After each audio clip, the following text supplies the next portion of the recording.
देखो शाम तक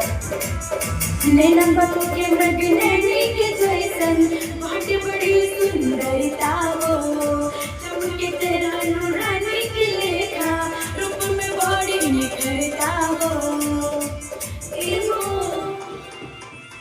नैना बको के मृग नैनी के जैसन बाटे बड़ी सुंदरता हो चमके तेरा नूरानी की लेखा रूप में बड़ी निखरता हो कितना दिल में बात करेली